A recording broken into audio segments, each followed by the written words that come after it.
Welcome once again to another edition of Quoth the Raven, Lewis Bright Raven. I'm your host, Lewis Bright Raven, 29-year veteran writer, illustrator, and editor of comics, science fiction, fantasy, horror, and role-playing games. And this is Friday, October 22nd, and we're a little bit late this week for What Did You Get This Week, but we're getting to it. So let's get right down to it. And we'll start with Bermuda number 4. $4.99. This is the fourth issue of 4 issues. Publisher is IDW Publishing. Writer is John Layman. Art by Nick Bradshaw. Colors by Lynn O'Grady. Letterer John Layman. Genre is action, fantasy, adventure. It is released October 20th, 2021. What it's about. The epic conclusion is at hand. Can Bermuda and her friends survive? Can the world even survive? The door between dimensions of the triangle world of Bermuda and ours is finally open, thanks to the science of our world and the sorcery of Bermuda's. Now both worlds are threatened, and the only hope for either is the brave 16-year-old island girl adventurer known as Bermuda.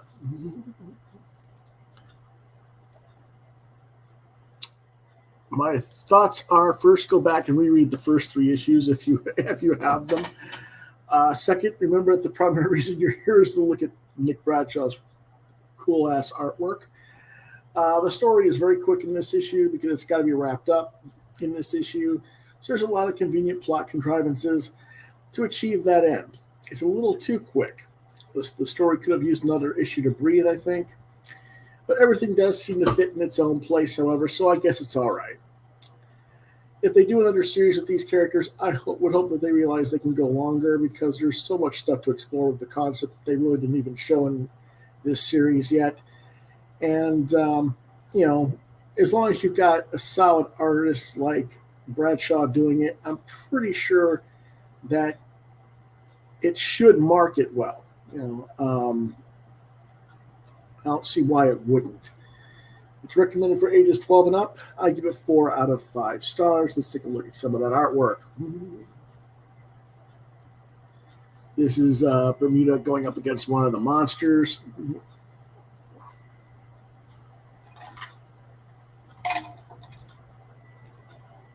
From the mer people that grew up and became even more deadly than usual. And she's like, well, maybe you can just crush me to death in your hands rather than just biting my head off because I don't want to smell your breath. And then this is the same mer people type individuals that are trying to sacrifice the younger sister of the 2 people from our dimension so that they can open the portal. And Bobby, that's the older brother of the girl that's they're trying to sacrifice, and Bermuda and the Doc Nakamura are trying to figure out what they can do to save Bobby's little sister. Pretty cool stuff.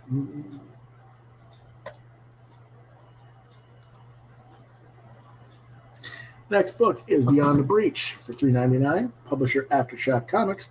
Writer Ed Brisson. Artist Damian Calciero, colors by Patricio Del Peque, letterer Hassan Asmane Al-How. Genre science fiction, supernatural horror, released October 20th, 2021. What's about? The origin of the breach is revealed and Samuel's dark, bloody past along with it. But is it too late? Can the breach be reversed? Or is this life the new normal for Vanessa, Dougie, and Kai? With a group of interdimensional bounty hunters hot on their heels, this new life may very well be a short one. This issue installment goes through a lot of backstory and exposition, but it's worthwhile as it helps to explain some of what's been going on with the book. There hasn't been a whole lot of explanations going on for the first 3 issues, so now it's really kind of like giving you the info dump, if you will. With dead giants in front of them and Samuel explaining his guilt, we get a deeper look at how everything happened and how we got to this point in the story. It goes back to his people being simple farmers whose lives were destroyed when a large group of people known as the Makins fell from the sky into their world. They're basically science fiction types with energy weapons and armor, so they took over quickly and ruled Samuel's people. That caused a great many people of Samuel's to die as they were worked and starved to death, and that went on until Samuel himself finally reached a breaking point. He manages to take down a lot of them, but it came at the cost of his soul, so to speak. We also see how there's a seemingly endless number of Makins that would show up. I wrote down kill 1 and 10 more replace them. In the comic, it's actually kill 10 and 100 more replace them. But I just, the ratio is about the same, or is the same, I should say. Eventually, Samuel ends up on the losing side and only manages to escape thanks to his tortoise coming to his rescue and the way he manages to grab one of the transportation devices that the Macan use. It looks like these are one-way moves to another world dimension, which may suggest that this is a many Earths tale, multiple dimension tale, and that Vanessa's journey will be trying to get back to where she started to, but will be unable to because the only way you can move is forward. Thus, the realization that there's really no actual path to get back home is starting to hit her. There is one more issue after this, I believe. And so lots and lots of exposition in this issue. Finally telling story. Half of this could have been explained in pieces over the past 2 issues, had it been paced properly. To have an entire info dump issue in the next to last issue of a miniseries just isn't good story pacing, in my opinion. That having been said, I cannot say that Brisson and Cosiero didn't do a nice job executing it. I guess I just wonder if they're really going to finish the story next issue or just the arc and then come back to it if and whenever. And what I mean by that is there's a lot of books these days that are getting like a story arc as a miniseries and leave you hanging as to what's going to happen next. And then you don't know if there's ever going to be another continuation or not because you don't know if the sales are good enough or not. And if the sales aren't good enough, then you don't get the rest of the story and you're kind of cheated. And I'm just not sure how they can really bring this story to a satisfactory conclusion unless this last issue was double-sized. And I don't recall it being solicited as such, but we'll find out. I recommend it for mature readers. Give it 3 out of 5 stars.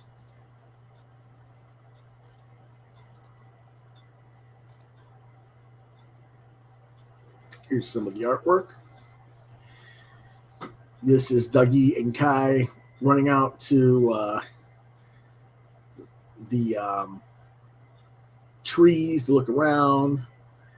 And then Samuel was basically explaining everything about how things were on his other world as he was a farmer.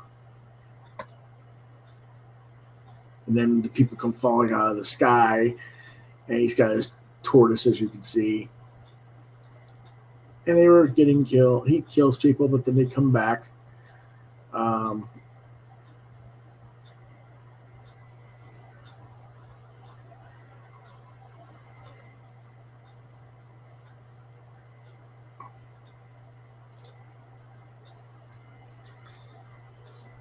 they leave him,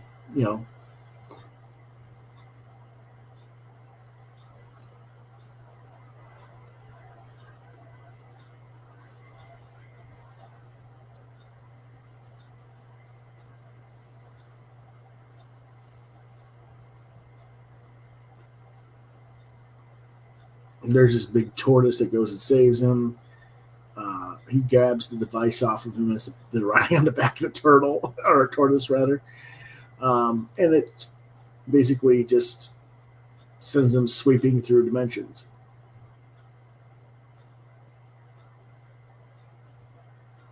And each one you go to a different jump. More worlds get dragged along with you, and more time it took them to realize what happened. And of course, that's when we get all the weird aliens and stuff in our dimension. So that was that one. Pretty cool book overall, but like I said, a little bit of a...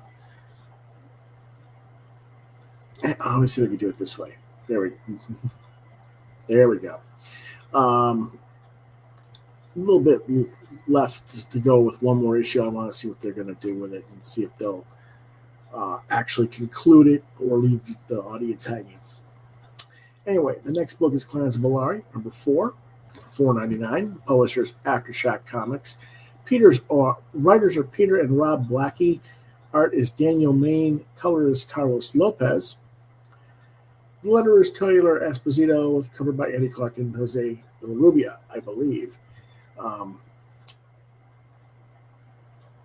The genre is science fiction, released October 20th.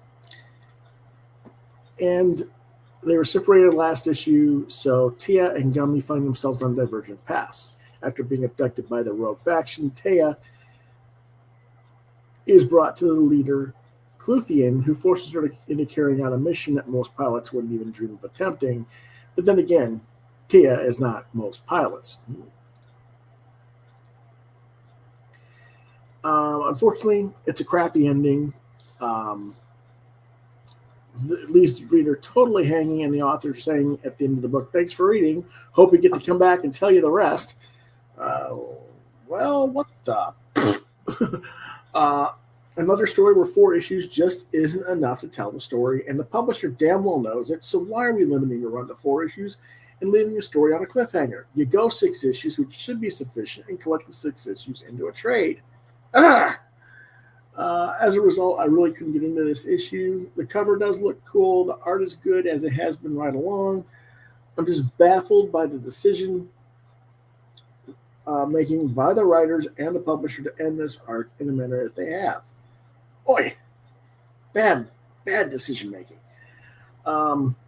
Recommended for ages 13 and up as far as the content is concerned. Unfortunately, I have to give this a 2-star rating, and I just can't justify a higher score, and it really takes the average for the series overall because they can't finish the damn story. But here's some of the art.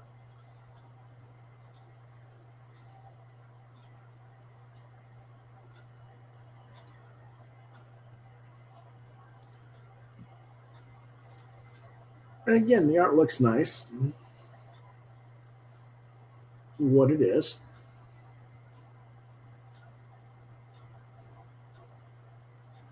Tia meets an older character that she was friends with before.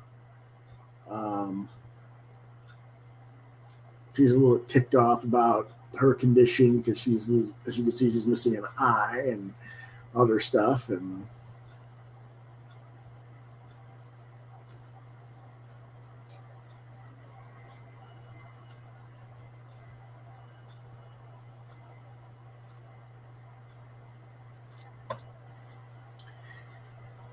here's another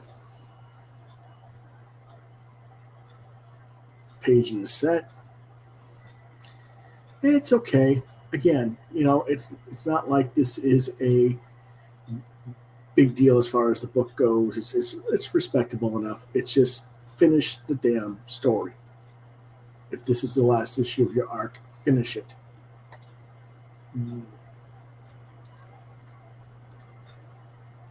Green Lantern number 7 is our next book. $4.99. Publisher DC Comics. Writer is Jeffrey Thorne. Artist is Marco Santucci and Tom Rainey. Colors by Mike Adier. And letters by Rob Lee. Covered by Bernard Chang and Alex Sinclair. Genre science fiction, political drama, superhero. Released October 19th, 2021, as the DC books are usually released a day earlier than the rest of the stuff these days. What it's about. The Green Lanterns are still scattered across the galaxy, and in this issue across time. The history of the Green Lantern Corps and the New Gods has been spotty at best, but now John Stewart finds himself taken back to the beginning of time, before there was even a Guardians or a Green Lantern Corps, and it's front and center to see the first encounter between the Owens and the New Gods. The New Gods army, by the way, happens to include a brash young god named Uxas, the future Darkseid. As things go from bad to worse, John risks a universe-ending time paradox to intervene, and he winds up triggering his own evolution as a character, as a being, as a Green Lantern. What's the future of the Lanterns? With the central battery shattered, we may be starting to find out. This segment is fairly quickly paced, but it tells sort of a compelling story amid all the chaos and brings in some major players from around the DCU.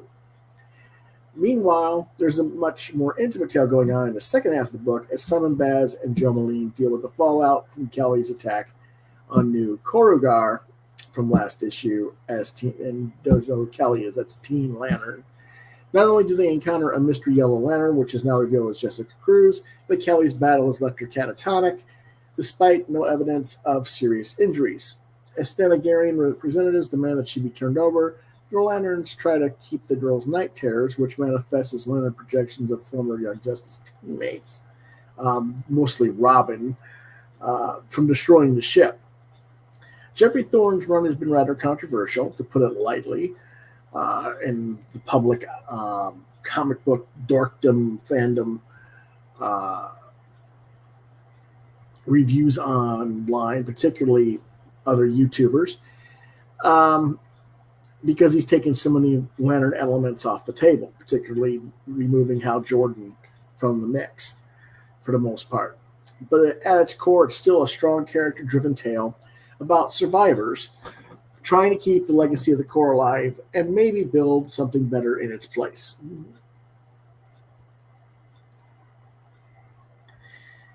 Now, what I think is that the cover is very misleading because the book doesn't say a damn thing about Kilowog's actual fate. Last issue, that was his last stand, but we didn't, they were trying to rush to him, but they never get to him in this issue. They're still in transit trying to get around to rescuing Kilowog the entire issue. So that's annoying as hell to me. As far as the story themselves, though, they're respectable enough. The first story plays very much into old school canon as John Stewart time travels via New God Loner to the Pre-Guardian Zoans, like we said. And he evolves to the next level of his being, which plays into who and what he was back when they did the Mosaic series with him in the early 90s. Still, this story's a little bit wonky in places, but it's a nice nod to the history of the character, moving John Stewart potentially forward as a character. The second story, again, is a Joe Moline story, and in some ways it's sort of a recap of the connection that Kelly Quintella, the Teen Lantern, and Simon Baz have. Or Simon Baz. It doesn't really tell us anything we didn't already know from the previous issues, though, so it's just slightly above average. Recommended for ages 13 and up, and it gets a 3.5 stars. Let's look at some of the art. This is the art by Tom Rainey and Mike Adier, where John and Lonar have transported themselves in the middle of the fight of the Owens versus the New Gods.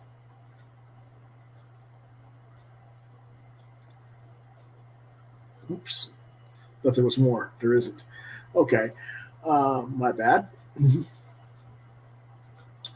But yeah, that's basically the gist of that. There is one more book here, though. Let's go ahead and move on to the next book. And that is USAGI YOJIMBO, The Dragon Bellows Conspiracy number 5 of 6. $3.99. Publishers IDW Publishing. Writer, illustrator Stan Sakai. Colors by Rada Pattinson. And covered by David Peterson. Released October 20th. And it's about everything that's in the story up to date converges as the assault begins. The Neko Ninja Clan and USAGI attack Lord Takamura's palace in an attempt to stave off his assault on Lord Noriyuki. Friends and foes alike face imminent death. Who lives and dies? Well, buy it and read it to find out. What I think, well, it's the usual excellence by Stan Sakai. I won't spoil for you who lives and dies and how, but each instance is extremely well done. As always, I cannot stress enough, buy USAGI YOJIMBO books. Recommended for ages 10 and up. 5 stars, as it almost always is. Here's some of the art from this story, where Lord Noriyuki is pretending to be asleep, and he thinks he realizes he's got someone in his room, and he throws his sword, and the ninja catches it.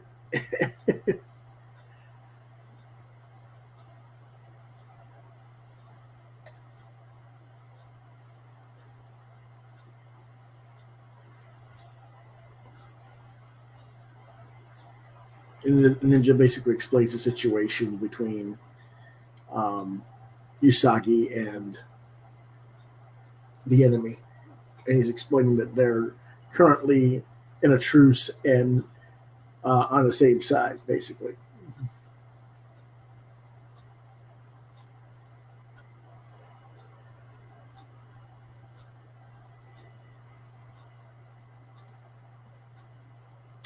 Okay.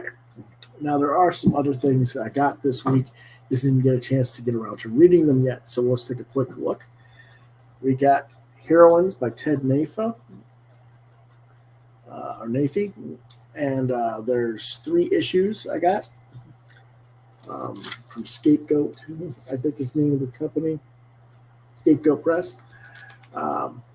So I'll get to reading these over the weekend, and we will do reviews on them early next week. We have This Land 1 through 3.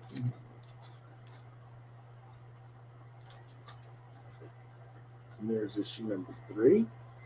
This was a Kickstarter book, I believe, from Aroha Comics. Out of England, I believe is where it came from, but it's about the New Zealand Maori tribes and stuff like that. We also got, just give me a second here, Midnight Highway 1 and 2. Here, do it that way, 1 and 2.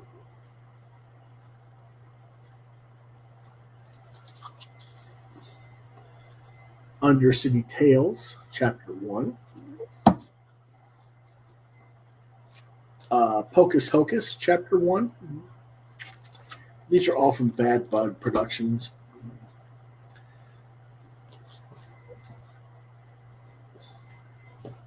Apparently, I must have picked up 2 books there. I did.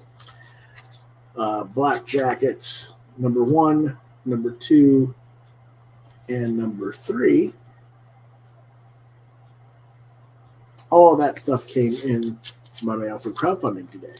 Or not today, but this week, I should say. There we go. Sorry about that, folks. Most of the stuff is written by Mike Tenner and by various artists. So I'll be reviewing all this stuff, getting it read this week, and getting it reviewed early next week. I don't know exactly which day. I'm thinking it's going to be Monday, but I'm not exactly positive on that. Let me check real quick, though, if I can.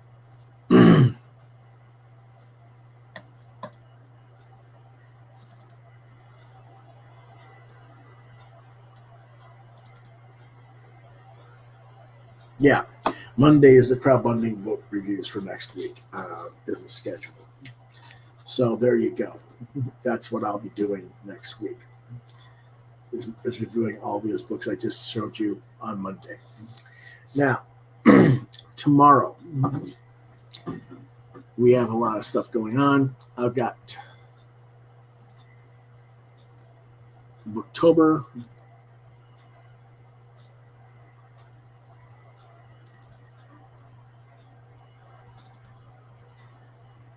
which is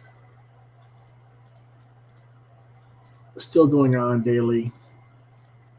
And tomorrow's book is Press Start to Play, which is a collection of short fiction stories of like video game adventure type stories, kind of like Ready Player One. I don't know if you're familiar with that, but you should be, I hope. Edited by Daniel H. Wilson and John Joseph Adams, featuring writers like Andy Weir, Holly Black, Rihanna Pratchett, and others. So that'll be tomorrow at some time.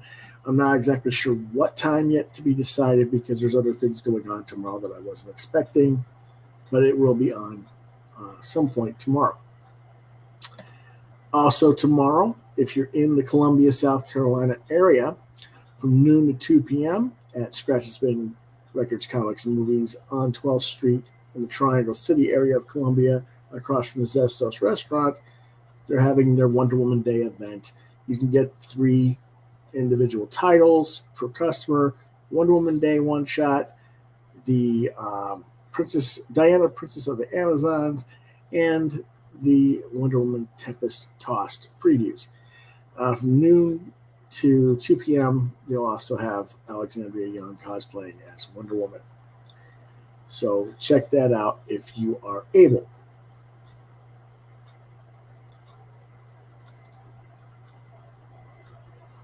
And again, tomorrow I will be doing Press Start to Play for Booktober. And then tomorrow night I will be doing Classic Horror Movies Week 1. We're going to be talking about Cat People and Revenge of the Cat People or Return of the Cat People. I got to check that out real quick here. It's the 1942 film with Simone Simon. And I'm trying to remember if there is a sequel. The sequel is The Curse of the Cat People. That's what it is. Okay. So we were watching Cat People and Curse of the Cat People, and we were talking about that.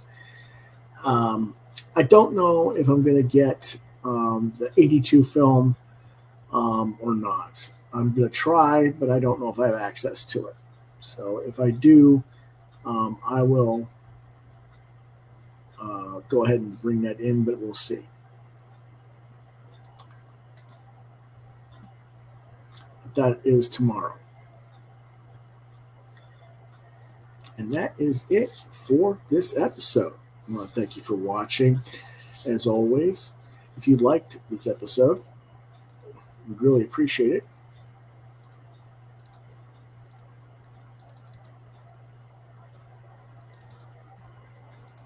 If you'd like, share, and subscribe to this channel to continue to get content from this channel. As always, I thank you for watching and for your support.